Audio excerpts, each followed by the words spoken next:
இப்போ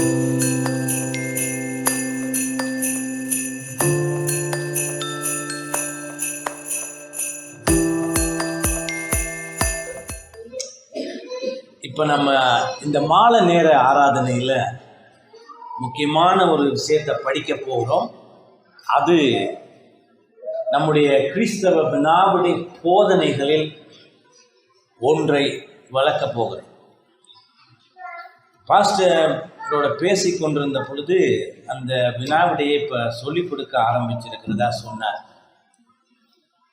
எங்களுடைய சபையில் இதை பயன்படுத்தி 2 பிரசங்கங்கள் நான் கொடுத்துருக்கிறேன். உங்களுடைய வினாவிடை புத்தகங்கள், அதாவது சிறுவர்களுக்கு வினாவிடை இருக்கிறது, இப்போ அதை மறுபடியும் புதுப்பித்து வெளியிட்டிருக்கிறாங்க. அதோட பெரியவர்களுக்கான வினாவிடை புத்தகமும் இருக்கிறது. கிறிஸ்தவ வினாவிடை போதனைன்னு அதுக்கு தலைப்பு. இதை பியூரிட்டன் பெரியவர்கள் எழுதியது. அந்த பிரஸ்பிட்டீரியன் சபை பிரிவுக்காக எழுதினதை நம்ம பேப்டிஸ்ட் சபை பிரிவுக்காக சில காரியங்களில் மாற்றி இந்த வினாவிடை போதனை எழுதப்பட்டது. 115 கேள்விகள் பதில்கள் இருக்கின்றன. விசுவாச அறிக்கையையும் வினாவிடை போதனையையும் சீர்திருத்த சபைகள் உலகத்தில் பயன்படுத்துவது வழக்கம். அதுக்கு காரணம் சத்தியம் பாதுகாக்கப்படணும், சத்தியத்தின் படியாக சபை நடக்கணும், ஆத்துமாக்கள் சத்தியத்தில் வளர்ச்சி அடையணும் என்பதற்காகத்தான். சத்தியம் இல்லாவிட்டால் அங்கே சபை இருக்க முடியாது.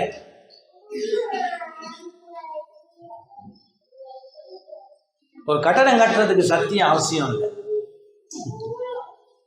ஆனால் சபை கட்டுவதற்கு சத்தியம் அவசியம். காலையில் கூட ஒரு வசனம் பார்த்தோம், 1 தீமோத்தேயு 3:15 நினைக்கிறேன். சபை சத்தியத்துக்கு தூணும் ஆதாரமுமாய் இருக்கிறது. அப்போ சத்தியத்தின் படி கட்டப்படாத சபை என்ற பெயரில் ஒன்று இருக்கிறது. அது எப்படி சத்தியத்துக்கு தூணா இருக்க முடியும்? இல்லைங்களா? முடியாது. சத்தியத்தை வைத்துத்தான் ஒரு கூட்டத்தை அது சபையா இல்லையாங்கிறதையே நம்ம தீர்மானிக்க முடியும். இப்போ சத்தியத்தின் படி அமையாதவைகளும் சபையா இருக்க முடியாது. சத்தியத்துக்கு இருதயத்தில் இடம் கொடுக்காதவர்கள் கிறிஸ்தவர்களாக இருக்க முடியாது. இதெல்லாம் ஒரு பெரிய நம்ம புரிஞ்சுக்கிறதுக்கு ராக்கெட் சயின்டிஸ்டா இருக்க வேண்டிய அவசியம் இல்லை. ரொம்ப சிம்பிள். சத்தியம்தான் எல்லாத்துக்கும். அதனாலதான் இயேசு கிறிஸ்துவுக்கே ஒரு பேர் வார்த்தை. அவர் சத்தியமாயிருக்கிறார். நம்ம நாட்டில் பிரச்சனை சத்தியத்தை ஒதுக்கி வச்சிருக்காங்க. பெரிய பெரிய பாரம்பரிய சபைகள்லாம் அதை விட்டாச்சு, எப்பவோ விட்டாச்சு, அதை கைவிட்டுட்டாங்க. இப்ப கட்டடம் தான் இருக்குது. பாரம்பரியமா போய்கிட்டு இருக்கிற மக்கள் இருக்கிறாங்க, கட்டடம் தான் இருக்கு, சத்தியம் இல்லை. போதகர்கள் இந்த தலைமை ஸ்தானத்துல இருக்கிறவங்க கூட சத்தியத்துக்கு இடம் கொடுப்பதில்லை. பெரும்பாலான போதகர்களுக்கு சத்தியமே தெரியாது. ஆனா சத்தியம் அவசியம். இப்ப நீங்க சீர்திருத்த சபையாக தொடர்ந்து வளர்ந்து வருவதற்கு சத்தியம் அவசியம். அந்த சத்தியத்தை விளக்குவதற்கு தான் 32 அதிகாரங்கள்ல நமக்கு விசுவாச அறிக்கை இருக்கிறது. அந்த விசுவாச அறிக்கையினுடைய அத்தனை போதனைகளும் வேத போதனைகளையும் வேறொரு வடிவத்தில் வினாவிடை போதனை அளிக்கிறது. அதே சத்தியங்கள் தான். ஆனா வினாவிடை போதனை நம்ம மனசுல இருத்தி கொள்வதற்காக அதையெல்லாம் சுருக்கமாக வினாவிடை போதனைகள் அதை தருகின்றன. அதனால குடும்பத்துல வாலிபர்கள் சிறுவர்களுக்கும் குடும்ப தலைவர்களும் இதை பயன்படுத்தினீங்கன்னா சத்தியத்துல நீங்க வளர முடியும், சத்தியம் என்னன்னு தெரிந்து கொள்ள முடியும். பயன்படுத்தாத பொழுது இருட்டில் தான் இருப்பீங்க. நம்ம முன்னோர்கள் எத்தனையோ நூற்றாண்டுகளுக்கு முன்பு இதை எழுதி வச்சிருக்கிறாங்கன்னா அந்த அவசியத்தை கருதி. திருநெல்வேலி பக்கம் வந்து ஊழியம் செய்த ரேனியஸ் கூட இதையெல்லாம் அந்த காலத்திலே தமிழில் எழுதி அந்த அடிப்படையில் தான் சபை வளர்த்துருக்கிறார். விசுவாசரிக்க வினாவிடை போதனை அவர் ரொம்ப நெருப்பு மாதிரி பயன்படுத்தி சரிங்களா. இப்போ நீங்கள் சத்தியத்தில் நிலைத்து நிற்பதற்கு வளருவதற்கு இந்த வினாவிடை போதனைகள் விசுவாச அறிக்கை அவசியம். இந்த பேப்டிஸ்ட் வினாவிடை போதனை 115 கேள்விகள் இருக்கின்றன. அதை வந்து அருமையாக தொகுத்திருக்கிறாங்க. ஒரு சீர்திருத்த பேப்டிஸ்ட் சபை மிஷிகன் மாநிலத்தில் கிராண்ட் ராபிட்ஸ்ன்னு ஒரு இடத்துல, உங்களுக்கு தெரியாது, என்னோட சில தடவைகள் இங்கே வந்திருக்கிற பாஸ்டர் டேவ் மேரக் அவருடைய போதக கூட்டத்தில் அவர் கொடுத்த ஒரு போதனைகளை தான் நம்ம பக்தி வைராக்கியம்னு பேரில் நூலாக போட்டிருக்கோம். அவங்க சபையில் நல்ல இறையியல் திறமையுள்ளவர்கள் இதை வந்து அருமையாக தொகுத்து நமக்கு தந்திருக்கலாம். ஆங்கிலத்தில் இருக்கிறத நான் தமிழில் மொழிபெயர்த்து வெளியிட்டிருக்கிறோம். இப்போ இந்த வினாவிட போதனையில் முதலாவது கேள்வியும் பதிலும் முழு வினாவிடை போதனைக்கும் அடித்தளமாக ஒரு அறிமுகமாக இருக்கிறது. அந்த முதலாவது கேள்வியும் பதிலும் தான் மற்ற முழு வினாவிடை போதனைகளையும் கட்டுப்படுத்துவதாக இருக்கிறது. ஒரு விதத்துல அதுல இருக்கிற எல்லாத்துக்கும் என்ன பொருள் என்பதை இந்த முதலாவது வினாவிடை போதனை சொல்லுகிறது. என்னது இந்த முதலாவது வினாவிடை? மனிதனுடைய கடவுள் மனிதனை படைத்ததன் முக்கியமான இலக்கு அல்லது நோக்கம் என்ன? கடவுள் மனிதனை படைத்ததன் முக்கியமான நோக்கம் என்ன என்பதுதான் அது முதலாவது. அப்ப பாருங்க, இது படைப்புல ஆரம்பிக்குது. கடவுள் படைப்புல தானே எல்லாத்தையும் ஆரம்பிச்சாரு. அப்ப அந்த முக்கிய நோக்கம் நமக்கு தெரியும். அவர் படைத்ததன் நோக்கம் மனுஷனுக்கு பிரச்சனையே அவரை மறந்து ஒதுக்கி வச்சுட்டு வாழ பார்க்கணும் இல்லையா? கடவுளுக்கு வாழ்க்கையில இடம் கொடுக்குறது. ஆனா கிறிஸ்தவர்கள் அப்படி இருக்க முடியாது. கிறிஸ்தவர்கள் அப்படி இருக்க முடியாது. கடவுளுடைய நமக்கு ஏன் நாம் படைக்கப்பட்டிருக்கிறோம், என்ன நோக்கத்துக்காக ஆண்டவர் நம்மை படைத்தாருங்கிற இது நமக்கு தெரியும். உங்களுக்கு தெரியுமா? என்னைக்காவது சிந்திச்சு பார்த்துருக்கிறீங்களா? அப்படித்தான் நம்ம பெரியவர்கள் சிந்திச்சு பார்த்துருக்காங்க. கடவுள் மனிதனை படைத்ததன் முக்கிய நோக்கம் என்ன? ஆங்கிலத்தில் இருக்கின்ற அந்த கேள்வி பதில் வேற விதத்தில் இருக்கிறது. அதை அப்படியே தமிழாக்க முடியாது. What is the chief end of man? Chief end அப்படின்னா முக்கிய இலக்கு. அதை அப்படியே தமிழாக்குனா மனிதனுடைய முக்கிய இலக்கு என்னன்னு வந்துடும். அப்ப அது பொருளே இருக்க, அர்த்தமே இருக்க. அப்ப அது உள்ளுக்குள்ள என்ன பொதிந்து இருக்கிறது? கடவுள். அப்ப தமிழ்ல மொழியாக்கம் செய்கிற பொழுது கடவுளை கொண்டு வர வேண்டியது. கடவுள் மனிதனை படைத்ததன் முக்கிய இலக்கு அல்லது நோக்கம் என்ன? அதுக்கு என்ன பதில் கொடுத்திருக்கிறார்கள்? கடவுள் மனிதனை படைத்ததன் முக்கிய நோக்கம் அவரை மகிமைப்படுத்துவதும். அது முதலாவது. அவரை மகிமைப்படுத்துவதும் எக்காலமும் அவரை அனுபவிப்பதுமே. ரெண்டு இருக்கு அதுல. கடவுளை மகிமைப்படுத்துவது, அவரை எக்காலத்துக்கும் அனுபவிப்பது. அதுக்காகத்தான் கடவுள் மனிதனை படைத்தார். இது மனுஷனுக்கு, சாதாரண மனுஷங்களுக்கு இது ஒரு பெரிய சுயநலமானதா கண்ணில் படும். இவர் என்ன படிச்சுட்டு அவரு சந்தோஷத்துக்காக நம்ம படிச்சிருக்கிறார். மனுஷன் இன்னைக்கு போராட்டம் எல்லாமே கடவுள் இல்லாம தான் வாழ்க்கையை ஓட்டிக்க பார்க்கறது தான். அவன் சந்தோஷம் அவனுக்கு பெருசா. ஆண்டவர் மனிதனை படைத்ததன் நோக்கமே அவருடைய மகிமைக்காக. அவர் பெரியவர், சகலத்துக்கும் பெரியவர், சகலத்தையும் படைத்தவர். பார்த்தோம் இல்லையா கொலோசியர். அப்ப அவர் மனிதனை தன்னுடைய மகிமைக்காக படைத்தார். அதுவும் கூட மனிதன் அதை தெரிந்து வாழுகிற பொழுது அதுதான் அவனுக்கு நல்லது. கடவுளை மகிமைப்படுத்தி வாழ்வதுதான் மனிதனுக்கே நன்மையானது. ஆகவே கடவுளை மகிமைப்படுத்துவது அது முதலாவது.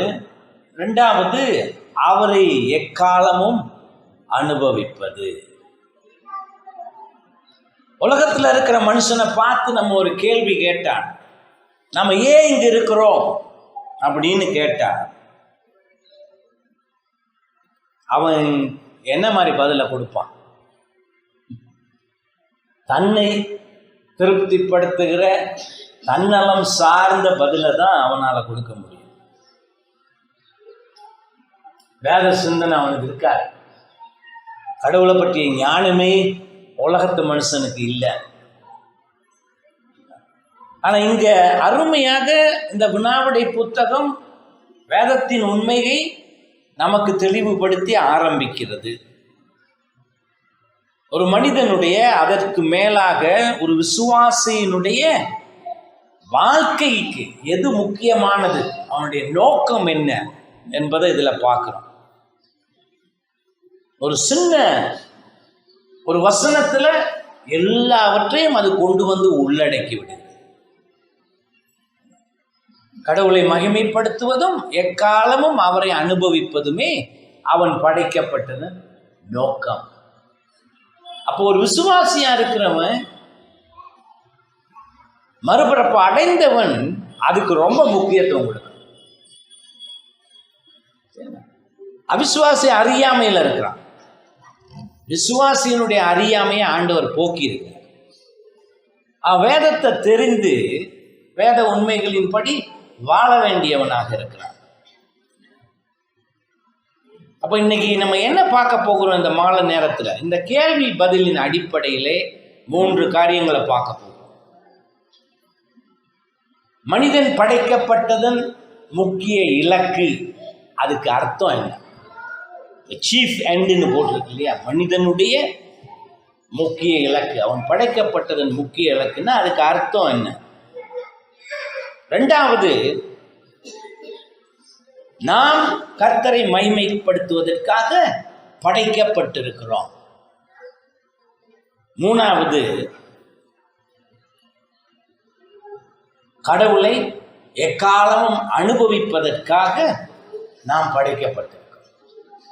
இந்த 3ஐயும் தான் நம்ம பார்க்க போகிறோம். இப்போ முதலாவதை பார்ப்போம்.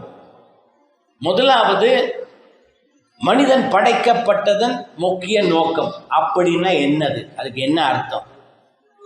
வினாவிடை போதனையை நம்ம மறுபடியும் பார்த்தோம் என்றால், மனிதனுடைய படைக்கப்பட்டதன் முக்கிய இலக்குகள் என்ன அப்படின்னு அது கேட்கல. அது ஒருமையில தான் அது பயன்படுத்தப்பட்டது. ஒரு இலக்கு, முக்கிய இலக்கு, ஒரே ஒரு நோக்கம் தான் அங்க இருக்கு. பலவிதமான நோக்கங்கள், ஒருமையில தான் அது கேட்கப்பட்டது. அவனுடைய முக்கிய இலக்கு நோக்கம் என்ன? அதுதான், அந்த நோக்கம்தான் மற்ற எல்லா விதமான காரணங்களையும் ஆக்கிரமிப்பு செய்கிறது. மற்றது எல்லாம் இதுக்குள்ளதான் அடங்குகிறது, இந்த முக்கிய நோக்கத்துக்குள்ள. அப்ப இந்த முக்கியமான இலக்கு அது என்னன்னு பார்க்க போறோம். அந்த முக்கியமான இலக்கு தான் அதுக்கு கீழே வருகிற மற்ற எல்லாவற்றிற்கும் அடித்தளமாக இருக்கிறது. இப்ப இந்த முக்கிய இலக்க நமக்கு நாம் செய்ய வேண்டிய வேறு எல்லாவற்றிலும் ஒன்றாக நம்ம பார்க்கக்கூடாது. இதுதான் இறுதியானது, இதுதான் அத்திவாரம் போன்றது, இதுதான் இறுதியானது. மற்ற எல்லாவற்றும் எல்லாமே இதிலிருந்து தான் புறப்படுகிறதுன்னு சொல்லலாம்.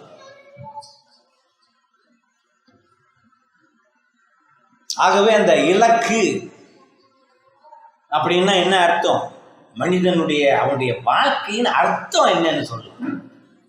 அவனுடைய வாழ்க்கையின் அர்த்தம் என்ன, அதன் நோக்கம் என்ன, என்ன கோல் அந்த நோக்கத்தை நோக்கி போய்கொண்டிருக்கிறது.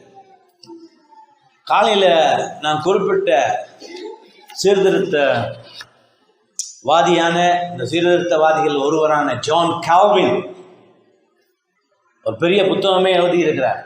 அவர் எழுதினது பிரான்ஸ் அரசனுக்கு சுவிசேஷத்தை சொல்லுவதற்காக. ஆரம்பத்தில் சின்னதாக இருந்தது, அவரை திருத்தி இப்போ ஒரு பெரிய புஸ்தகமாக இருந்தது. அவர் தான் அதை செய்தார். அதில் அவர் என்ன சொல்லியிருக்கிறாரு? அதாவது கடவுளுடைய முகத்தை பார்க்காத வரையில் மனிதன் தன்னுடைய வாழ்க்கையின் நோக்கத்தையே புரிந்து கொள்ள முடியாது.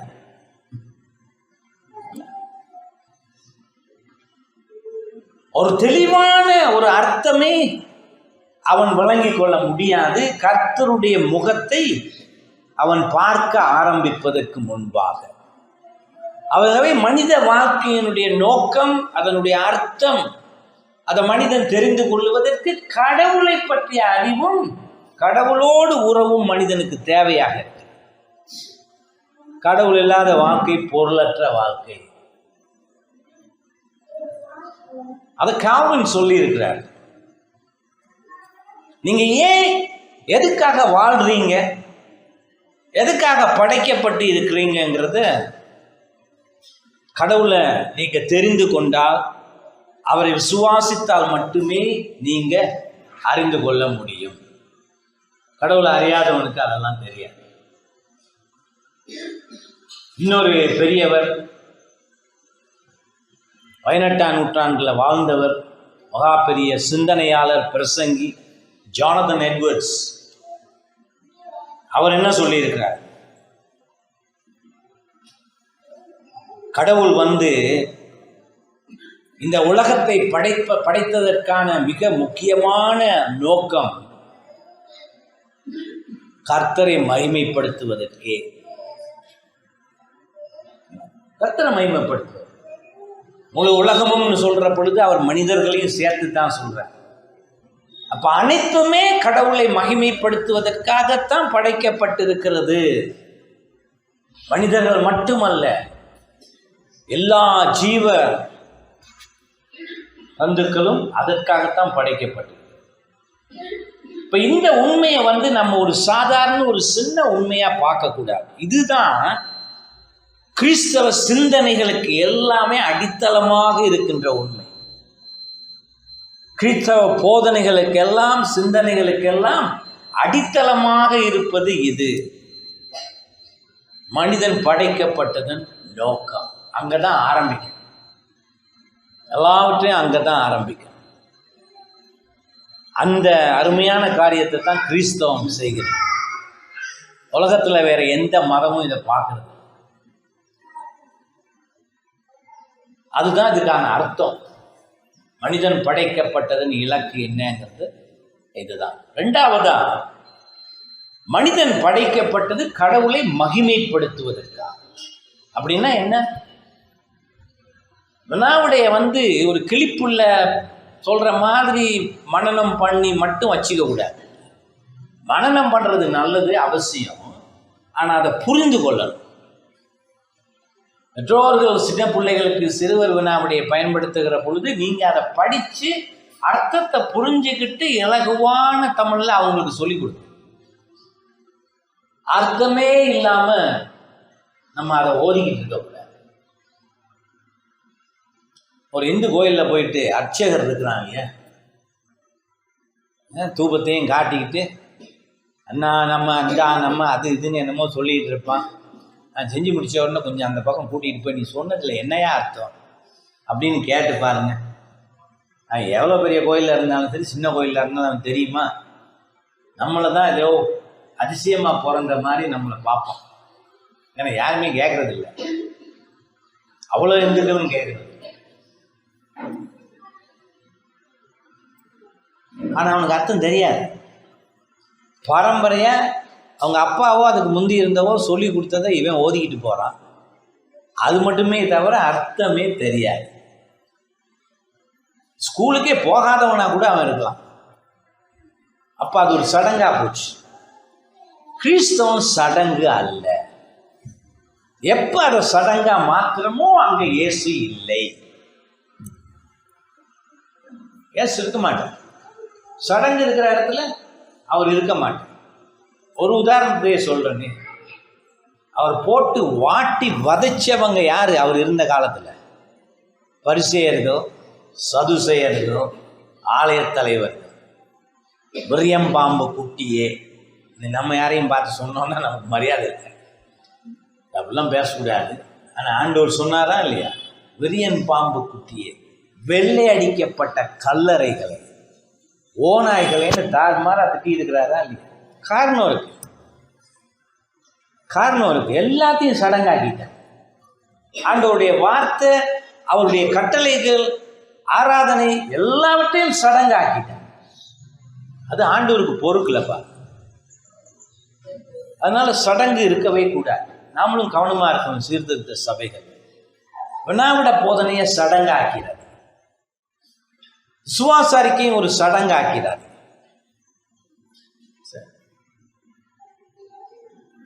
அது நமக்கு எல்லாம் உயிர் மாதிரி இருக்கும். ஏன் பயன்படுத்துகிறோம், எதுக்கு பயன்படுத்துகிறோங்கிறதெல்லாம் நமக்கு தெரியும்.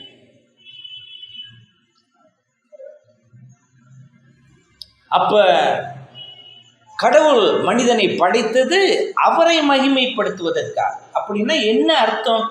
அவரை மகிமைப்படுத்துவது என்றால் என்ன அர்த்தம்? அப்போஸ்தலர்களுடைய 17வது அதிகாரம் 25வது வசனத்துல பார்த்தா,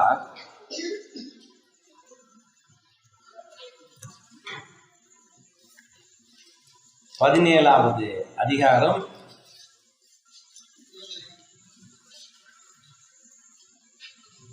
25வது வசனத்துல பார்ப்போம். சில நேரம் தமிழ் வேதத்துல அது ஒரு வசனம் முன்னாலேயோ பின்னாலேயோ கூட இருக்கலாம். எதையும் எல்லாருக்கும் ஜீவனையும் சுவாசத்தையும் சகலத்தையும் கொடுக்கிற அவர் தமக்கு யாதொன்று தேவையானது போல மனுஷர் கைகளால் பணிவிடை கொள்கிறதும் இல்லை. அவர் நித்தியத்தில் இருந்தே மகிமை உள்ளவராக இருக்கிறார். அவரை நாம மகிமைப்படுத்தணும்னு சொன்னா நம்ம அவர் இருக்கின்ற மகிமையில நம்ம ஒன்ன கொடுக்கறது இல்லை. அப்படி நினைச்சிடக்கூடாது. அவரை நம்ம மகிமைப்படுத்த வேண்டியதுதான் படைப்பினுடைய இலக்குன்னு சொல்லுகிற பொழுது, ஏற்கனவே நித்தியத்திலிருந்து மகிமையோடு இருக்கின்ற அந்த ஆண்டவருடைய மகிமையை நாம கூட்டுவதாக நினைச்சிடக்கூடாது. ஆண்டவர் என்றும் மாறாதவர். அவருடைய குணாதிசயங்கள் எதுவுமே நித்தியமானவை, மாறாதவை. அது கூடாது, குறையாது. நாம இந்த உலகத்துல விசுவாசிகளாக பரிசுத்தம் உள்ளவர்களாக இருக்கணும்னு சொல்லுகிற பொழுது, நாம் பரிசுத்தத்தில் வளர வேண்டியவர்களாக இருக்கிறோம். நாம பூரணமற்றவர்கள். ஆண்டவர் பரிசுத்தத்துல வளர வேண்டிய அவசியம் இல்லை. அவர் நித்தியத்துக்கும் முழுமையான பரிசுத்தத்தோடு இருக்கிறார். பாத்தீங்களா? ஆகவே நாம கர்த்தரை மகிமைப்படுத்துவது நாம் படைக்கப்பட்ட நோக்கம் என்று சொல்லுகிற பொழுது, அவருடைய மகிமையை நம்ம அதிகரிக்கவில்லை. அது நிலையான மகிமை. அப்படின்னா என்னது மகிமைப்படுத்துவது என்றால், முதலாவது அவருடைய மகிமையை நாம் அறிந்து கொள்ளுவது, உணர்வது, அங்கீகரிப்பது. அதாவது அவர் மகிமை உள்ளவராக இருக்கிறார் என்பதை நாம் அறிந்து கொள்ளுவது, உணர்வது தான் முதலாவது. அவர் மகிமை உள்ளவராக இருக்கிறார். அவர் மகிமை உள்ளவராக இருப்பதனால தான் அவரை கொண்டு வந்து ஒரு சிலைக்குள்ள நம்ம அடைக்க முடியாது. ஒரு மரத்தை எடுத்து அதை கடவுளா பாவிக்க முடியாது. ஏன்? அவர் என்றும் மகிமை உள்ளவர். அது உங்களுக்கு என்னைக்கா யோசிச்சு பார்த்துருக்கீங்களா? எட்ட முடியாத உயரத்தில் இருக்கின்ற தேவன் என்றும் மகிமை உள்ளவர். இரண்டாவது, அவரை மகிமைப்படுத்துவது என்பது அவருடைய மகிமையை நாம் வெளிப்படுத்த வேண்டும். எப்படி வெளிப்படுத்த வேண்டும்? நம்ம வாழ்க்கையில வெளிப்படுத்தணும் கர்த்தருடைய மகிமை. அவர் மகிமையாக செய்திருக்கிற காரியம் நம்மில் எது? மறுபிறப்பு கொடுத்திருக்கு. உலகத்துல யாரும் எதுவும் கொடுக்க முடியாது. ரொம்ப பாஸ்டர்ஸ் நம்பிக்கிட்டு இருக்கிறாங்க, அவங்க தான் மறுபிறப்பு ஆத்துமாக்களுக்கு கொடுக்கிறதா. பாப்டிசத்தையும் அதுக்கு தான் பயன்படுத்திக்கிறாங்க. பைத்தியக்காரர்களா இல்லையா? ஒரு போதகனுடைய வேலை ஆண்டவர் ஒருத்தனுக்கு கொடுத்திருக்கின்ற மறுபிறப்பை உணர்வது. நீ ஒன்றும் செய்யலப்பா, உன்னால் ஒன்றும் முடியாது, அது அவர் செய்கிறது. இவனுக்குத்தான் அறிவும் வேத அறிவும் முதிர்ச்சியும் அனுபவமும் இருந்து அது உண்மையாக நடந்திருக்கிறதா இல்லையா என்பதை உணர்ந்து உதவி செய்வது தான் இவன் வேலை. ரொம்ப பாஸ்டர்ஸ் அது செய்யறது. கர்த்தருடைய வேலையை இவங்க கையில் எடுத்துக்கிறாங்க. அதான் சபையா இல்லை. போடித்தனமான ஞானஸ்நானம் அப்படி எடுத்துக்கிட்டவன் கூட ஒரு 6 மாசத்துக்கு நிலைக்கிறது இல்லை இல்லையா? அப்ப முதலாவது அவருடைய மகிமையை உணர்வது, அறிந்து கொள்ளுவது, அங்கீகரிப்பது. இரண்டாவது அவருடைய மகிமையை வெளிப்படுத்துவது. மூன்றாவது அவருடைய மகிமையை நம்முடைய கீழ்ப்படிதலின் மூலமும் ஆராதனை செய்வதன் மூலமும் பரிசுத்தத்தில் வளர்வதன் மூலமும் அவருடைய அன்பை நாம் வெளிப்படுத்துவதன் மூலமும் நம்மளை பிரதிபலிக்கிறதா இருக்கு. அவருடைய மகிமை நம்மில் பிரதிபலிக்க வேண்டும். எவ்வளவு பெரிய ஒரு பொறுப்பு தெரியுமா ஒரு கிறிஸ்தவனா இருக்குது? லேசானதாது? இந்த ஊர்ல ஒருத்தன் நான் விசுவாசி இருக்கிறேன் பாஸ்டர். அப்படியா? ரொம்ப சந்தோஷம். எப்படிப்பா விசுவாசிச்ச சொல்லுன்னா 10 நாள் ஆகும். தார் குச்சி போட்டு குதிரை ஓட்டுற மாதிரி என்னென்னமோ கேள்வியெல்லாம் கேட்க வேண்டியது இருக்கா இல்லையா? அது எழுதியும் கொடுக்க முடியாது. ஏன் இவன் பாட்டுக்கு என்னமோ கற்பனை பண்ணிட்டு இருக்கிறான். அவனுக்கு ஆசை இருக்கிறது விசுவாசிக்கிறதுக்கு. ஆனா அது நடந்திருந்தா தானே அவனால பேச முடியும். உயிரில்லாத பணம் பேசுமா? பேச. அப்ப ஜீவனை அடையாதவர்கள் எல்லாம் அந்த ஜீவனுக்கு ஆசைத்தான் படுறாங்களே தவிர அதை அடையாதவர்களா இருக்கு. அதனால அவர்களால் சொல்ல முடியும். ஆண்டவர் மாத்திர ஒருத்தன் அவனுக்கு நம்ம கோச் பண்ண தேவையில்லை. இப்படிதான் சாட்சி சொல்லணும். பண்ணணுமா?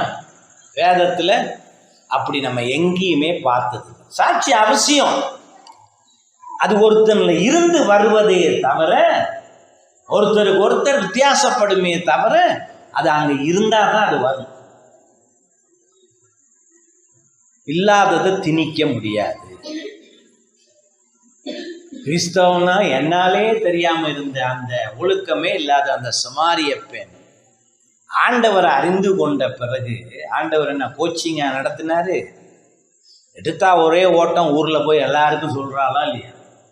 அவ சொன்னதை கேட்டு அவ வாழ்க்கையை பார்த்து நம்பிதான் நான் உங்ககிட்ட வந்தவன்னு ஊர் மக்களே சொல்ற அளவுக்கு. ஏன் போதகனா இருக்கிறவங்களுக்கு இது புரியல? ஏன் புரியல? நாகமான் ஆண்டவரையும் தெரியாது, விசுவாசம்னா என்னன்னு தெரியாது. அவனுடைய வாழ்க்கை மாறிய பொழுது எலிசா அவனுக்கு என்ன சொல்லி கொடுத்தாரு? ஒண்ணுமே சொல்லி கொடுக்கலையே. இஸ்ரவேலின் தேவனே உலகத்தின் தேவன் சொன்னான். அவங்களுக்கு இருந்துதான் வருது இல்ல. மறுபிறப்பு நடந்திருந்தா மட்டும்தான் அவன் பேசுவான். அந்த குருடனுக்கு ஆண்டவர் கண்ணை திறந்து வைத்த பொழுது அவன் என்ன சொன்னான்? எனக்கு இப்ப வெளிச்சம் கிடைச்சிருச்சு. யாரும் அவனை சொல்ல வைக்கல, யாரும் அவனுக்கு கிளாஸ் நடத்தல. அந்த மாதிரி சொல்ல தெரியாதவர்கள் போலிகள். அவங்க போலிகள். எப்படி ஒருவனால தன்னில் நடந்திருக்கிறத சொல்லாம இருக்க முடியும்? அது அனுபவமா இல்லையா? அது ஒரு ஆவிக்குரிய அனுபவம். அவன் பெரிய இறையியல் அறிஞனா இல்லாமல் இருக்கலாம், ஆனா நடந்தது அந்த குருடன் சொன்ன மாதிரி சொல்ல முடியாதவனாக இருக்க மாட்டான். அதனால அங்கிருந்து வரணும். நாம பார்க்க வேண்டியது அங்கிருந்து வருதா.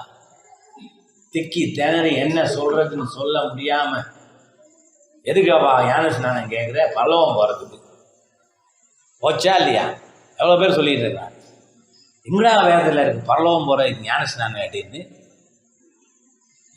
பக்கத்து ஊருக்கே நீ போக முடியாது ஞான ஸ்நானம் எடுத்து, நீ எங்க பரலோகம் போறது? முடியுமா? முடியாது.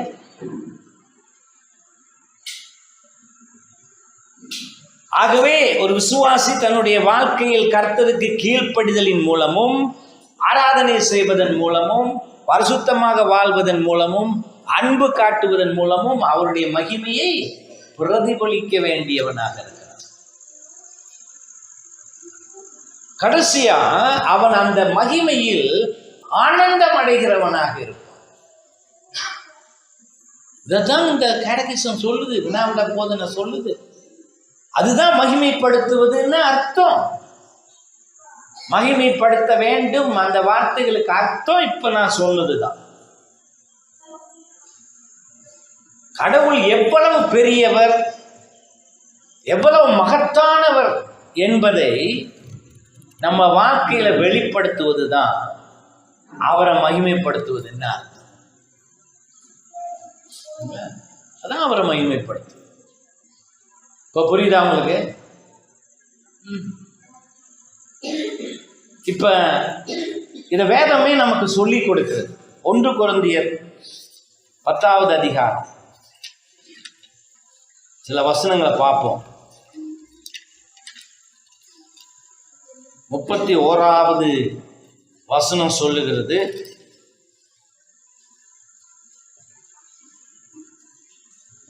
அந்த வசனத்தின் மூலமாக நாம எதை படிக்கிறோம்? முதலாவதாக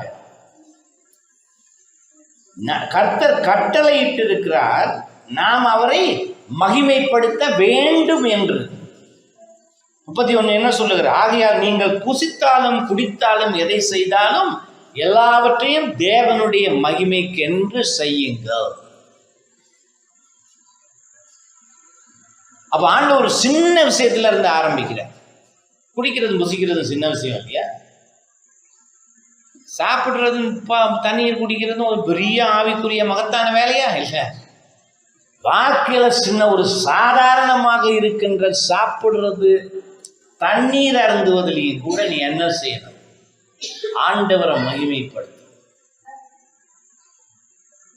இந்த சின்ன விஷயத்திலேயே அவரை மகிமைப்படுத்த வேண்டி இருந்தா அவரை என்னென்ன விதத்துல எல்லாம் நம்ம வாழ்க்கையில மகிமைப்படுத்த வேண்டியிருக்கு. அது கட்டளையாக இங்க கொடுக்கப்பட்டிருக்கு. ஆகவே நம்முடைய வாழ்க்கையின் நோக்கமே அவரை மகிமைப்படுத்துவது. எதை செய்தால் பாரம்பரிய சபையெல்லாம் ஒரு அநியாயம் பண்ணி விட்டாங்க. அதாவது கிறிஸ்தவத்தை 2ஆ பிரிச்சுட்டாங்க. கிறிஸ்தவத்தில் மனுஷ வாழ்க்கை ஆண்டவருக்குரியது, உலகத்துக்குரியது. கோயிலுக்கு வர நேரம் மட்டும் எல்லாம் அன்போட முகத்தையும் தூக்கிக்கிட்டு கனிவோட ஒரு பரலோகத்தை கண்டவனை போல வந்திருந்து எல்லாம் ஆராதனை எல்லாம் செய்யுது.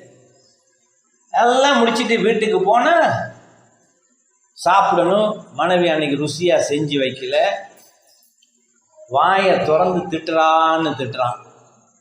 அரை மணி நேரத்துக்கு முந்தி தான் இங்கே அல்லேலூயா பாடிக்கிட்டு இருந்தவன். இப்போ அங்கே என்ன விதமான அல்லேலூயா நடக்குது பாருங்க. அப்ப அதுக்கும் ஆண்டவருக்கும் சம்பந்தம் இல்லாதவன மாத்திட்டானா இல்லையா? ஆமா. அப்ப அவன் ஆண்டவர் அவங்கள இருக்க முடியுமா? பாவ வாழ்க்கை வாழ்றான். உண்மையான விசுவாசியா இருந்தா அவன் பாவ வாழ்க்கை வாழ்றான்னு தான் சொல்ல முடியும். ஏன்னா ஒரு கோயிலுக்கு வந்து எப்படி நீ இருக்கிறியோ அதை நீ வீட்டிலையோ மற்ற இடங்கள்லையோ இல்லாமல் இருந்தா நீ போலி. இதுதான் பெரிய பிரச்சனைன்னுட்டு எல்லாம் என்ன ஆக்கிட்டானுங்க, வீட்டில் செய்யறத இப்போ சேச்சிக்கும் கொண்டாண்டாங்க. அடி மொத்துறது, ஏன் வம்பு, அங்கே வேற இங்கே வேற இருக்காம எல்லாம் ஒன்னாவா இருக்கலாங்க. அதனாலதான் இன்னைக்கு சபையும் உலகமா மாறிடுச்சு இல்லையா? ஆண்டவர் உலகத்தை சபையாக சொல்றாரியா? நீ எங்கு போனாலும் எங்கு இருந்தாலும் எதை செய்தாலும் அவரை மகிமைப்படுத்தணும்.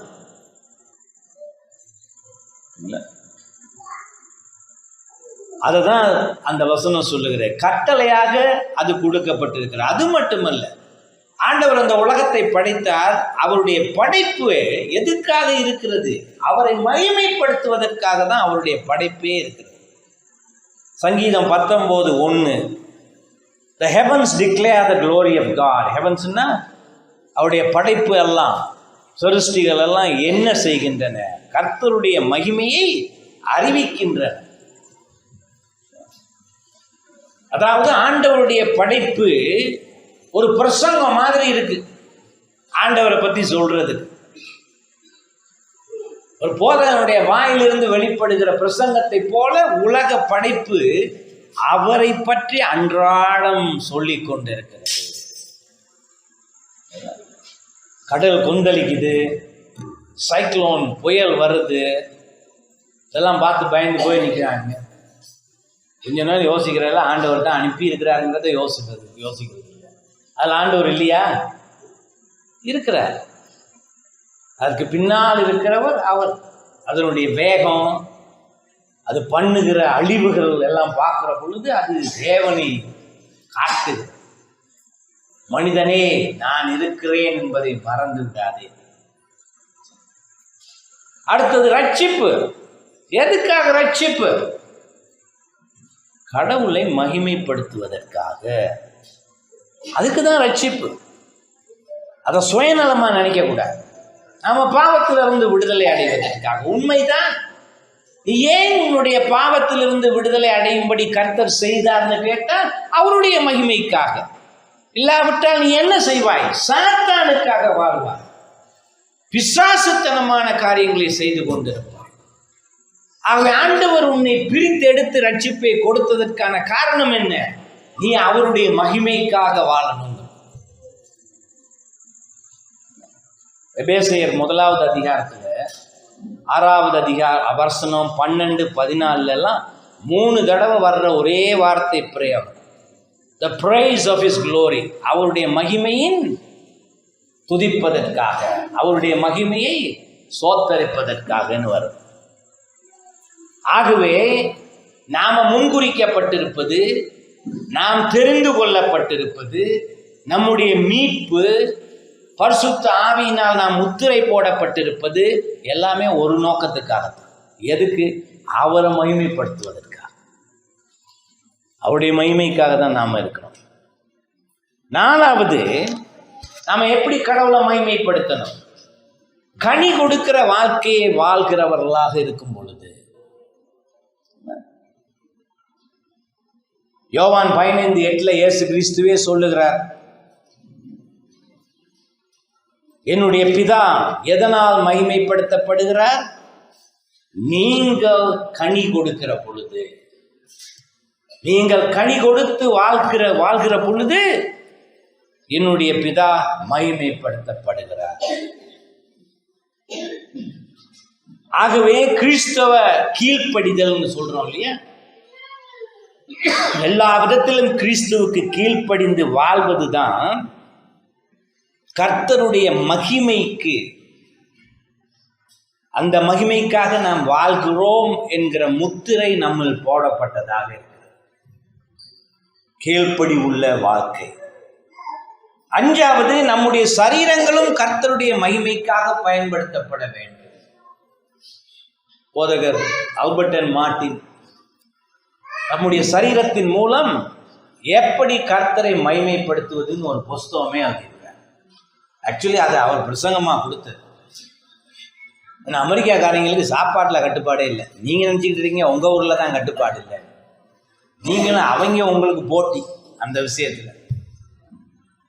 நேரம் ஏர்போர்ட்டில் போகிற நேரம், அங்கே அமெரிக்காவில் ஏர்போர்ட்டில் உட்காந்துருக்கிற நேரம், அடுத்த பிளேனுக்கு காத்திருக்கிற நேரம், இவங்கெல்லாம் இறங்கி வருவாங்க போவாங்க. பார்த்தா ஐயோ பயங்கரமாக இருக்கும். ஏன் என்ன பயங்கரமாக இருக்கும்? யானை வரும் முன்பே மணி யோசை வரும் பின்னேங்கிற மாதிரி, முன்னேங்கிற மாதிரி, இவங்க வர்றதுக்கு முன்னால் அவங்க வயிறு 2 அடி முன்னுக்கு இருக்கு. இப்படி நான் பார்த்ததே இல்லை வேற எங்கேயும். பயங்கரம். ஒரு நாள் நான் மெக்டானல்ட்ஸில் நினைக்கிறேன், எனக்கு ரொம்ப சாப்பிட முடியாது. எங்கே போனாலும் நான் கேட்குறது சின்னதாக என்ன இருக்குன்னு தான் கேட்குறேன். சின்னதாக என்ன இருக்குது? இங்கேயும் கூட சாப்பாடு, நான் இருக்கிற ஹோட்டலில் பஃபே சாப்பாடுன்னா அப்படியே ஒரு தொங்கல்லேருந்து அங்கே இருக்கும். அதுக்கெல்லாம் ஒரே ரேட்டு தான். நீ என்ன வேணாலும் சாப்பிட்டுக்கலாம். எனக்கெல்லாம் ஆசையாக தான் இருக்கும், நான் எங்கே சாப்பிட்றேன்? அப்போ நான் அவங்கள போய் சொன்னேன், நிச்சயமாக இது எனக்கு சாப்பிடவே முடியாது, ஆனால் நான் சாப்பிட்டு ஆகணும். ஆகவே நீ என்ன செய்யணும்? நான் கொஞ்சமாக சாப்பிட்றேன், நான் பிளேட்டில் என்ன எடுக்கிறேனோ அதுக்கு மட்டும் பில் போடு. ஓகேன்னு தானுங்க. அப்போ என்ன சொன்னேன், இந்த சின்ன பிள்ளை சாப்பாட்டுக்கு இருக்கிற விலை இருக்கு இல்லையா, அதை மட்டும் எனக்கு போடுவான். ஏன்னா நான் எடுக்கிறது ரொம்ப கம்மியாக தான் இருக்கும். நான் போய் ஏன் அதுக்கு அவ்வளோ பெரிய பணத்தை கொடுக்கறது ஒன்றுமே அனுபவிக்காம? சாப்பாடில் கட்டுப்பாடு இருக்கணும். அமெரிக்காக்காரங்களுக்கு இல்லை. ஒரு முறை நான் மெக்டானல்ட்ஸில் இருந்து ஒரு பர்கரை மட்டும்தான் ஆர்டர் பண்ணி சாப்பிட்டுட்டு இருக்கிறேன். முன்னு ஒருத்தன் உட்காந்துருக்கேன். அவனுக்கு வயசு எல்லாம் 20க்குள்ளே தான் இருக்கும், ஆனால் என்ன மாதிரி 5 மடங்கு பெரியவன். எத்தனை பர்கர்ஸ் அவன் முன்னுக்கு வச்சிருக்கிறான் தெரியுமா? அதை பார்த்த உடனே எனக்கு கொமட்டிக்கிட்டு வருது. எப்படிதான் அவன் உயிர் வாழ போறான்? எப்படி உயிர் வாழ முடியும்? நீங்க என்ன இது முடியுமா? டயபெட்டிஸ் எங்க போகும்? ஒரு நிலை ஏறிக்கிட்டு போயிடும். அது நம்ம ஊரில் எல்லாமே காலையிலேருந்து நைட்டு வரையும் அரிசி தானே, கார்போஹைட்ரேட், அவ்வளவுதான். பின்னீரும் அதில் சுகர் இருக்குது. ஏன் நம்ம ஊரில் டயபெட்டிஸ் அவ்வளோ காமனாக இருக்கிறது? ஊரெல்லாம் சிலை இருக்கிற மாதிரி மனுஷனுக்கு அத்தனை பேருக்கும் அது இல்லாதவனை கண்டுபிடிக்கிறதா பெரிய கஷ்டம். இருக்கு டயபெட்டிஸ். என்ன? அரிசி தான்ப்பா காரணம், வேற ஒன்றுமே இல்லை. அரிசி தான் காரணம். நாக்கு நம்ம சாப்பிட்றது தான் காரணம். அளவோடு சாப்பிடுகிற பொழுது அருமையாக வாழணும். சாப்பாட்டை கட்டுப்படுத்துகிற பொழுது அதை ஆண்டவர்கிட்ட கேட்கணும், ஜெபம் பண்ணி கேட்கணும், வைராக்கியமாக இருக்கணும். அதே பாஸ்டர் மாட்டினுக்கு நீங்களாம் பார்த்துட்டு சில நேரம் எனக்கே சொல்லியிருக்கிறார். எல்லாம் பார்க்குற நேரம் எனக்கு பத்திக்கிட்டு வருது. யார்? பாஸ்டர்ஸ். ஒரு முறை என்னை சாப்பாட்டுக்கு கூப்பிட்டாங்க 2 பாஸ்டர். சரின்னு போனால் அந்த மேசையில் உட்காரணும் இல்லையா, இவனுக்கு மேசையிலேயே உட்கார முடியல. ஏன்னா வண்டி இடம் கொடுத்தா தான் உட்கார முடியும். நானும் பார்த்துக்கிட்டு இருக்கிறேன், எப்படி தான் உட்கார போகிறான் நகர்ந்து நகர்ந்து. ரொம்ப பரிதாபங்க. ஏன்னா கட்டுப்படுத்த பழகிக்கல, அதெல்லாம் பெருசா பார்க்கல. நம்ம சரீரம் கொடுக்கப்பட்டிருப்பது கர்த்தருடைய மகிமையை பிரதிபலிப்பதற்காக. 1 கொரிந்தியர் 6:20 சொல்லிருக்கு, நீங்கள் ஒரு விலை கொடுத்து வாங்கப்பட்டிருக்கிறீர்கள், ஆகவே உங்களுடைய சரீரத்தில் கர்த்தரை மகிமைப்படுத்துங்கள். புரியுதா உங்களுக்கு? இயேசு படம் வரைஞ்சி வச்சிருப்பாங்களா இல்லையா? எங்க பார்த்தா அப்படி அவர் இருந்தால் யாருமே பார்த்ததில்லை. இங்கே கற்பனை தான். ஆனால் ஒன்று மட்டும் சரியாக வச்சிருக்கிறாங்க. என்னது? நோஞ்சா மாதிரி வரைஞ்சி வச்சிருக்கிறாங்க இல்லையா? அவரையும் பிள்ளையார் மாதிரி வரைஞ்சி வச்சிருந்தா என்ன ஆயிருக்கும்? சரீரத்தால் அவரை மகிமைப்படுத்த, கர்த்தரை மகிமைப்படுத்தபடி இயேசு வாழலன்னு பேச்சு வந்துருமா இல்லையா? ஒன்று மட்டும் சரியா செஞ்சிருக்கிறார், தப்பா இருந்தாலும். உடம்பு ஆண்டவரை மகிமைப்படுத்துவதற்காக கொடுக்கப்பட்டது.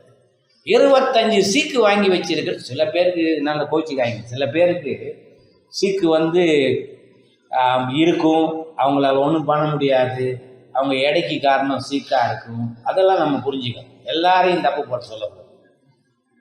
ஆனால் அந்த சீக்கு இருந்து அதனால உடம்பு இருக்கிறவங்க எவ்வளோ பேர் இருக்கிறாங்க? கொஞ்சம் பேர் கம்மியாக தான் இருக்கு. அது எல்லாருக்கும் அளவுகோல் இல்லை. ஆனால் முக்கால்வாசி பேருக்கு சீக்கால வரல, வாயால தான் வந்துருக்கு. வேற ஒன்றும் இல்லை, வாயால தான் வந்துருக்குது. காலையிலையும் பகல் வேலையிலையும் இரவுலையும் அங்கே போகிற நேரம், அந்த இது சாப்பிட்ற இடத்துக்கு போகிற நேரம், அப்பா ஒரு பக்கம் இருந்து மற்ற பக்கம் மாதிரி என்னென்ன விதமாக செஞ்சு வச்சிருக்கிறாங்க. எனக்கு அதெல்லாம் பார்த்தோம்னா ஆசை தான்.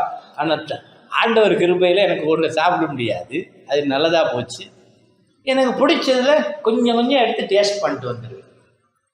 எறும்பு சாப்பிட்ற மாதிரி போதும், நல்லா தான் இருக்கிறேன். அதோடையும் ஜிம்முக்கெல்லாம் போயிட்டு வர முடியுது. கட்டுப்பாடு வேணும் நமக்கு. அது எதுக்கு? நம்ம நன்மைக்காக மட்டுமல்ல, கடவுளுடைய மகிமைக்காக.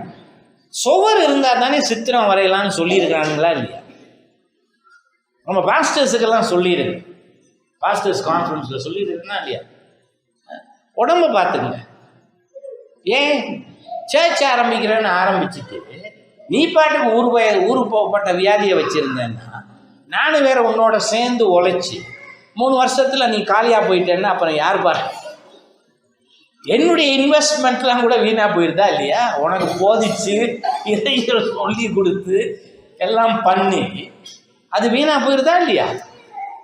அப்போ நீ உடம்ப பார்த்துக்கிட்டா தான் நீ கொஞ்சம் காலத்துக்கு நீண்டு வாழ முடியும். உடம்பு இல்லாமல் சபை நடத்த முடியாது. புரியுதுங்களா? முடியாது. நான் உடம்ப பார்த்துக்கிட்ட இல்லாமல் 20 வருஷத்துக்கு முந்தையே போயிருப்பேன்.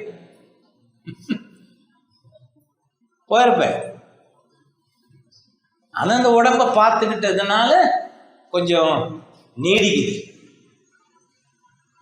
உடம்பு வேணும், உடம்ப பார்த்துக்கணும். அதுக்கு அளவாக கொடுக்க வேண்டியதை மட்டும் கொடுக்கணும். ரொம்ப பேர் டல்லாக இருப்பாங்க, 24 மணி நேரமே டல்லாக இருக்கிறாங்க இங்கே. அதெல்லாம் என்ன காரணம்? சாப்பாடு சரியானதை சாப்பிடாதனால எனர்ஜி இல்லை, எக்ஸசைஸே செய்கிறதில்லை, நடக்கிறதில்லை, ஒன்றுமே செய்கிறதில்லை. அப்புறம் என்ன ஆகும்? எத்தனை வருஷத்துக்கு தான் இருக்க முடியும்? 30-35 வயசுலேயே இல்லாத சீக்கும் வந்துடுது, உடம்பும் ஒத்துழைக்குது இல்லை. இப்போ என்ன பண்ண முடியும்? நம்முடைய சரீரம் கர்த்தரை மகிமைப்படுத்துவதற்காக. ஆகவே பவுல் சொல்றாரு 1 கொரிந்தியர் 6:20, நீ விலை கொடுத்து வாங்கப்பட்டிருக்கிறாய், ஆகவே உன்னுடைய சரீரத்தில் நீ கர்த்தரை மகிமைப்படுத்து. ஆகவே வேதம் எங்க திருப்பி எந்த வசனங்களை பார்த்தாலும் கூட அவருடைய மகிமைக்காகத்தான் நாம் உருவாக்கப்பட்டிருக்கிறோம்ங்கிறத தெளிவா சொல்லுது. தாமஸ் வாட்சன் இதை பத்தி என்ன சொல்லி இருக்கிறார்? ஆண்டவரை மகிமைப்படுத்துவது என்பது 4 காரியங்களில் அடங்கி இருக்கிறது. என்னத்துல? அவரை நம்ம அப்ரிஷியேட் பண்ணணும். ஆண்டவர் கர்த்தர் அப்ரிஷியேட் பண்றோமா? அவரை நம்ம என்ன செய்யணும்? மகிமைப்படுத்தணும், பெருமைப்படுத்தணும். சரி. 3வது, அவர்களை அன்பு காட்டணும், அவருக்கு அடிபணியணும். இந்த 4 அடங்கியிருக்குன்னு சொல்லி ஜான் ஓவன், இன்னொரு பியூரிட்டன் பெரியவர், அவர் என்ன சொல்லியிருக்கார்? சுவிசேஷத்தின் முக்கியமான நோக்கம் நாம் கடவுளை மகிமைப்படுத்துவது என்பது மட்டுமல்ல, அந்த கடவுள் நம்மில் மகிமைப்படுத்தப்பட வேண்டும் அப்படின்னு ஓவன் சொல்லியிருக்கார். நம்ம பேப்டிஸ்ட் பெரியவரான சார்ல்ஸ் ஸ்பர்ஜன் என்ன சொல்லியிருக்கார்? நம்முடைய வாழ்க்கையில் இருக்கிற அத்தனை நடவடிக்கைகளிலும் கர்த்தரை மகிமைப்படுத்துவது என்பது ஒரு சில்வர் நூல் மாதிரி ஓடிக்கிட்டே இருக்கணும் நம்ம வாழ்க்கை. கடவுளை மகிமைப்படுத்தணும். இப்ப 3வது, ஆண்டவரை மகிமைப்படுத்தணும். அதான் 1வது அந்த வினாவிடை விடையில இருக்கு. 2வது, அவரை எப்பொழுதும் எக்காலமும் அனுபவித்து வாழ்வது. இது எப்படி சாப்பாட்டை அனுபவிக்கலாம், ஆண்டவர் எப்படி அனுபவிக்கிறது அப்படின்னு ஒரு கேள்வி வருமா இல்லையா? எப்படி அனுபவிக்கிறது ஆண்டவர்? இந்த கேட்டகிசம் இந்த வினாவிட பாருங்க, அது என்ன சொல்லுது? அது சொல்லல அவரை மகிமைப்படுத்தி அவரை அனுபவிக்காமல் இருன்னு சொல்லல.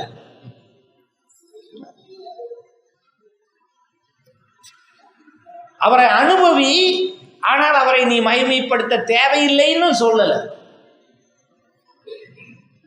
இல்லாட்டி மூணாவதா அவரை அனுபவிப்பதன் மூலமாக அவரை நீ மகிமைப்படுத்துன்னு சொல்லல.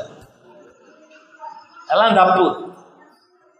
ஆனா அதை எழுதினவங்க ரொம்ப கவனத்தோட 2 இலக்குகளை காட்டி இருக்கிறாங்க. ஒரு இலக்கு இல்லை, ஒண்ணுல 2 இருக்குது. முதலாவது அவரை மகிமைப்படுத்துவது, 2வது அவரை எக்காலமும் அனுபவிப்பது. இதெல்லாம் தனித்துவமானது. 2மே இருந்த பொழுதும் ஒன்றிலிருந்து ஒன்றை நாம் பிரிக்க முடியாது. நாம் அவரை மகிமைப்படுத்தாமல் அவரை நாம் அனுபவிக்க முடியாது. அவரை அனுபவிக்காமல் நாம் அவரை மகிமைப்படுத்தவும் முடியாது. அது 2ல இருந்து அதை பிரிக்க முடியாது.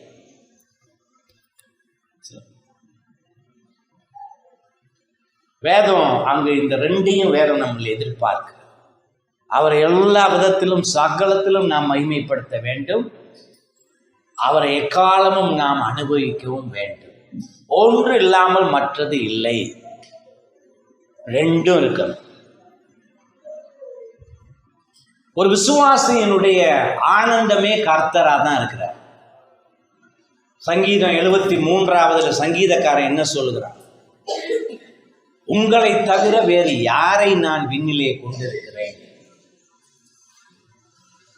Whom have I in heaven but you?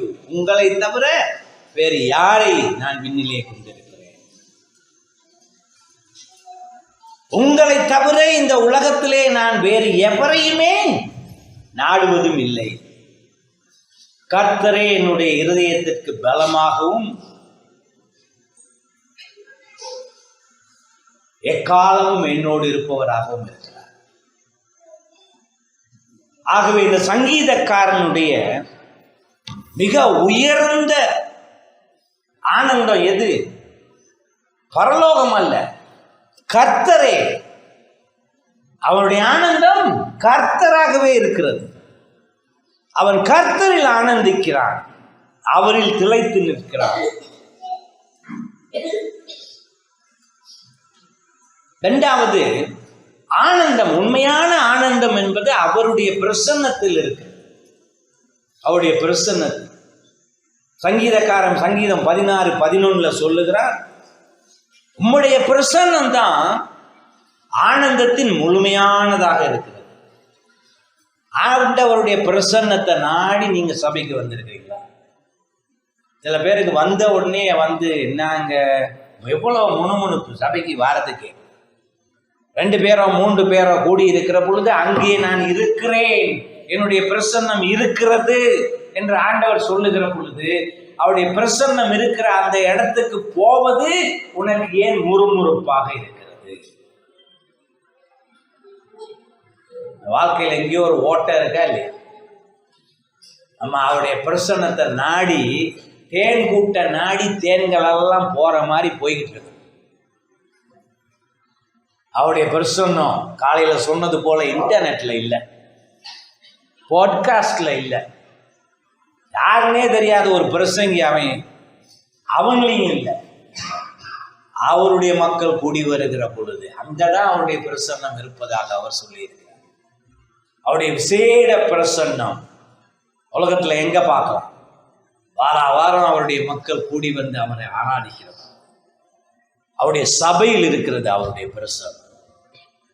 அங்கதான் உண்மையான ஆனந்தம். இதெல்லாம் நம்ம நினைக்காம சர்ச்சுக்கு வரலாமா? இதை பத்தி எல்லாம் சிந்திக்காம சர்ச்சுக்கு வரலாமா? இதையெல்லாம் சிந்தித்து தயார்படுத்திக்கிட்டுல வரணும்.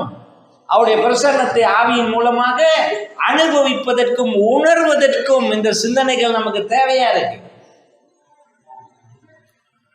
ஆகவே சங்கீதக்காரன் சங்கீதம் 16 சொன்னது அது வெறும் பாட்டு அல்ல, அது இறையியல், அது இறையியல். ஆகவே ஒரு விசுவாசியினுடைய ஆனந்தமாக யார் இருக்கிறார்? கர்த்தர் இருக்கிறார். இயேசு கிறிஸ்து இந்த உலகத்திற்கு வந்தது கூட எதற்காக தெரியுமா? அவரில் நமக்கு ஆனந்தம் இருக்கணும், அவரில் நாம் ஆனந்தத்தில் திளைக்கணுங்கிறதுக்காக. யோவான் 15:11 அவர் சொல்லுகிறார், நான் பேசியவைகள் எல்லாம், இதையெல்லாம் நான் பேசியிருக்கிறேன். ஏன் பேசியிருக்கிறேன்? என்னுடைய ஆனந்தம் உன்னில் நிலைத்திருக்கணுங்கிறதுக்காக, உன்னுடைய ஆனந்தம் முழுமை அடைய வேண்டும் என்பதற்காக. இயேசு தான் நமக்கு ஆனந்தம். நம்முடைய சுவிசேஷம் எதை நோக்கி நம்மை வழி நடத்துகிறது? கர்த்தரில் நாம் ஆனந்திப்பதை நோக்கி, கர்த்தரில் நாம் ஆனந்தம் அடைவதை நோக்கி. ரோமர்ல பவுல் சொல்லுகிறார், ரோமர் 5:11 தான் பிரசங்கம் பண்ணிட்டு வந்திருக்கிறேன். இதற்கு மேலாக, இதற்கு மேலாகன்னு 6 தடவை அங்க பவுல் சொல்லி இருக்கிறார். நீதிமானாக்குதலுடைய ஆசீர்வாதங்களை பற்றி சொல்லுகிறார். கடைசியா 11 என்ன சொல்றார்? இதற்கு மேலாக நாம் கர்த்தரில் ஆனந்திக்கிறோம். யார் மூலமாக? இயேசு கிறிஸ்துவின் மூலமாக நாம் அவரில் ஆனந்திக்கிறோம். கிறிஸ்தவ ஆனந்தத்தை அந்த வார்த்தையில காட்டுறார். அவர்கள தான் நமக்கு ஆனந்தம். 5ஆவதாக கடைசியாக நித்திய ஜீவன்னா என்னன்னு தெரியுமா? நித்திய ஜீவன்னா கடவுளை எக்காலமும் அனுபவிப்பது. இந்த உலகத்துல நம்ம ரட்சிப்பு அடைந்த பொழுது அவரை அனுபவிக்கிறோம். அந்த நித்திய ஜீவன் பரலோகத்துக்கு போகிற பொழுது எக்காலமும் நாம் அவரை அனுபவிக்கிறோம். இடைவிடாமல், தடைகள் இல்லாமல் அனுபவிக்கிறோம்.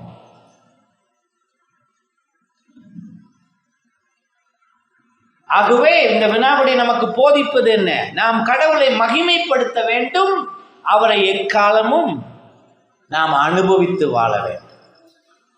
இதுல இருந்து நம்ம படிக்கிற பாடங்கள் என்னது?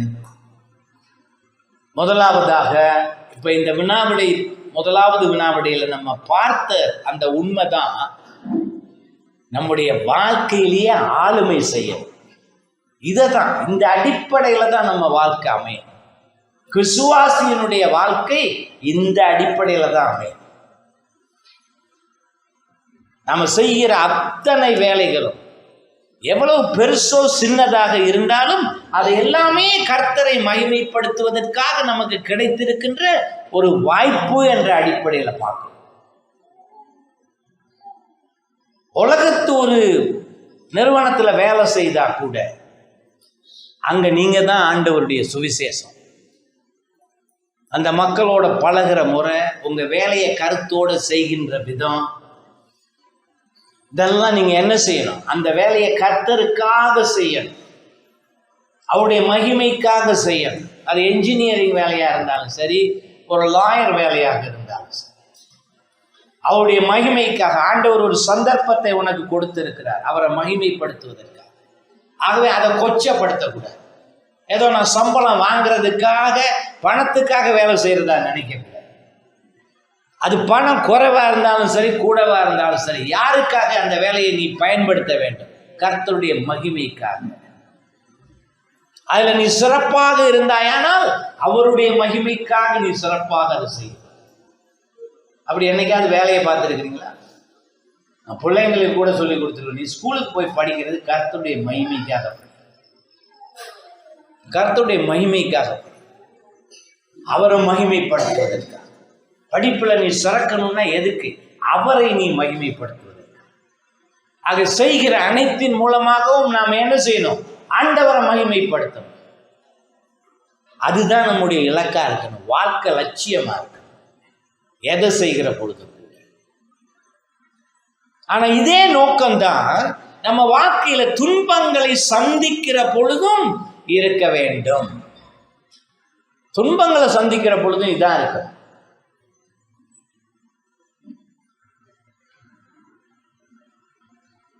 நம்முடைய வாழ்க்கையில சஃபரிங்னு சொல்லுகின்ற அந்த துன்பம், அதுக்கு அர்த்தமே இதுல தான் இருக்குது. நம்முடைய துன்பங்களுக்கு மூலமாக யார்? கர்த்தர் மகிமைப்படுத்தப்படுகிறார். அவரை மகிமைப்படுத்தணும் அந்த துன்பங்களுக்கு மத்தியில். யோபு அதைத்தானே செஞ்சான். நாம குய்யோ மியோன்னு கதறிக்கிட்டு எவனா பெந்தகோஸ்தே பாஸ்டர் இருக்கிறான், நான் காலில் விழுந்து எதையாவது பண்ணி பணத்தையாவது கொடுத்து நோயை தீர்த்துக்கிறதுக்கு இதே லட்சியமா இருப்பாங்க, ஓடிக்கிட்டே இருப்பாங்க. ஆண்டவரையே மறந்துடுறது. பெந்தகோஸ்தே பாஸ்டர் தான் நம்புறது இல்லையா? எப்படி துன்பம் இல்லாம வாழ்றதுக்கு ஆசைப்படுறீங்க? ஏன் துன்பத்தை எல்லாம் நீங்க இப்படி கொச்சப்படுத்துறீங்க? இந்த உலகத்துக்கு வந்த இயேசுவே கூட சஃபரிங் சர்வன்ட், துன்பத்தை அனுபவித்த சேவகராக அவரே வந்திருக்கிறார். துன்பத்தின் மத்தியில் எல்லாவற்றையும் அவர் கர்த்தருக்காக நிறைவேற்றி இருக்கிறார். அப்ப நம்ம மட்டும் துன்பம் இல்லாம வாழ ஆசைப்படலாமா? ஆகவே நோயா இருந்தாலும் சரி, சாவா இருந்தாலும் சரி, நம்ம என்ன செய்யணும்? அவரை மகிமைப்படுத்த, அதுக்கு மத்தியில் அவரை மகிமைப்படுத்த. எப்படி துன்பத்தின் மத்தியில் இயேசுவை மகிமைப்படுத்துவதற்கு படுத்துறோங்கிறதுக்கு நம்ம வாக்கு ஒரு சாட்சியா இருக்கு. ஆகவே துன்பத்தை நம்ம தப்பா நினைக்க கூடாது. அவர் அனுமதிக்காம அது வராது. நம்ம கஷ்டப்படணும்னு அவர் அதை வேணும்னு செய்யறது இல்லை. இந்த உலகம் மோசமாக இருப்பதால், பாவத்தில் இருப்பதால் நோயும் வரும், துன்பமும் வரும், எல்லாருக்கும் வரும். ஆனா ஒரு கிறிஸ்தவன் அந்த துன்பத்துக்கு மத்தியிலே அவன் கர்த்தரை மகிமைப்படுத்துகிற பொழுது அவன் சுவிசேஷமாக பிரகாசிக்கிறான்.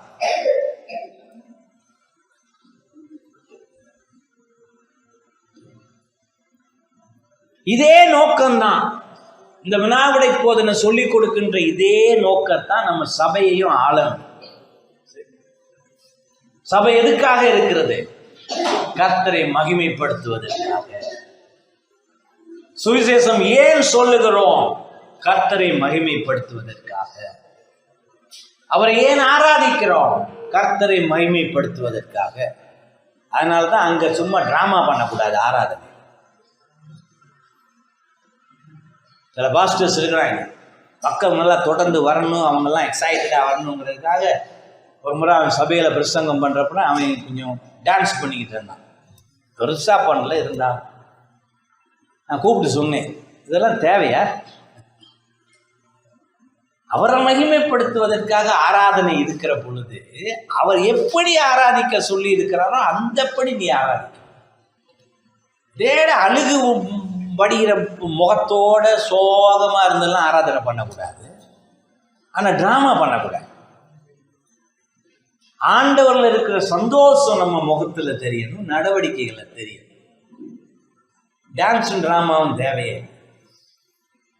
கர்த்தருடைய பிரசன்னத்தில் நாம் வருகிற பொழுது அங்க தேவ பயம் ஆட்சி செய்யும். அவருக்கு பிடித்தம் இல்லாததை நம்ம கொடுக்க பார்க்கணும். அதுதான் சபையை ஆளும். சபை கூட்டங்கள் நடக்கிற பொழுதும் அமைதி காக்கும்.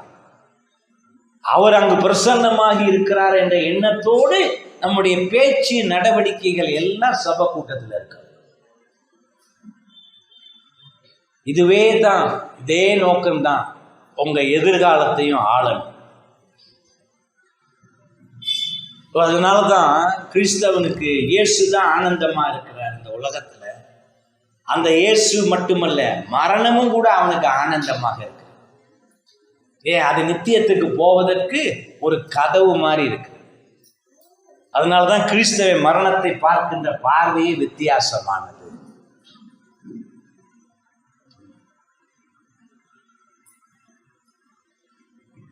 அப்ப இந்த வினாவிடையிலிருந்து நம்ம முடிவாக எதை பார்க்கிறோம்? கர்த்தரை மகிமைப்படுத்துவதே நம்முடைய நோக்கம். அவரில் ஆனந்தித்து திளைப்பதே நம்முடைய ஆனந்தமா இருக்கணும். அந்த கர்த்தர் அவரே நமக்கு எக்காலத்துக்கும் ஒரு வெகுமதியாகவும் இருக்கிறார். வேதம் என்ன சொல்லுகிறது? அந்த வினாவிடைகளை எப்படி பிரதிபலித்திருக்கிறாங்க? மனிதன் படைக்கப்பட்டதன் இறுதி நோக்கம் அவரை மகிமைப்படுத்துவதும் எக்காலமும் அவரை அனுபவிப்பதுமே. இந்த மாதிரியெல்லாம் நீங்க சிந்திக்கிறீங்களா? ஒரு கிறிஸ்தவனுக்கு எவ்வளவு பெரிய ஆசீர்வாதத்தை ஆண்டவர் கொடுத்திருக்கார். இப்படியெல்லாம் தான் சிந்திக்கணும். வேத சிந்தனை இருக்கணும். வேதம் நம்ம ஆளணும். எல்லா விஷயத்திலும் நமக்கு வேத சிந்தனை வேணும். ஆகவே மறுபடியும் போயிட்டு அந்த வினாவிட போதனையை எடுத்து படிங்க, சிந்தித்து பாருங்க, ஆராய்ந்து பாருங்க. அந்த வினாவிட போதனையில் கொடுக்கப்பட்டிருக்கிற அந்த வசனங்களை எல்லாம் விளக்கமா பாருங்க. வாழ்க்கையை மாற்றி அமைச்சு உங்க சிந்தனைகள் அதுக்கேற்றபடி மாறணும். உங்க சொந்த வாழ்க்கை, குடும்ப வாழ்க்கை, பிள்ளை வளர்ப்பு, சபை வாழ்க்கை எல்லாவற்றிலும் அது என்ன செய்யணும்? ஆட்சி செய்யும். எல்லாம் கர்த்தருக்காக, அவருடைய மகிமைக்காக, நமக்காக எதுவுமே இல்லை. நாம் வாழ்வது, நாம் இருப்பதே அவருடைய மகிமைக்காக. ஜெபம் பண்ணுவோம். அன்பும் கிருபையும் உள்ள எங்கள் தேவனே, எல்லாவற்றையும் உம்முடைய மகிமைக்காகவே படைத்திருக்கிறீர். உம்முடைய மகிமைக்காகவே அனைத்தும் இயங்குவ வேண்டும் என்று நீர் விதித்திருக்கிறீர். கிறிஸ்தவ வாழ்க்கை, கிறிஸ்தவ அனுபவம் அனைத்துமே உம்முடைய மகிமைக்காக. ஆண்டவரே, நீர்தாமே இந்த விஷயங்களை நாம் சிந்திப்பது மட்டுமல்ல, அந்த அடிப்படையிலே நாம் எல்லாவற்றையும் வாழ்க்கையில் அமைத்துக் கொள்ளவும் நீர் எங்களுக்கு கிருபை பாராட்டி உதவி செய்யும். உமக்கு சாட்சியாக உமக்கு கீழ்ப்படிந்து உம்முடைய வார்த்தையின்படி நடந்து வாழ்வதன் மூலமாக உம்முடைய மகிமையை எங்களுடைய வாழ்க்கையில் சுற்றி இருப்பவர்கள் மத்தியிலெல்லாம் பிரதிபலித்து வாழுகின்ற ஒரு கிருபையை நீர் எங்களுக்கு கொடுமாண்டது. உம்முடைய ஆவியின் மூலமாக வழி நடத்தும். இயேசு கிறிஸ்துவின் நாமத்திலே கேட்டு ஜெபிக்கிறோம். ஆமென்.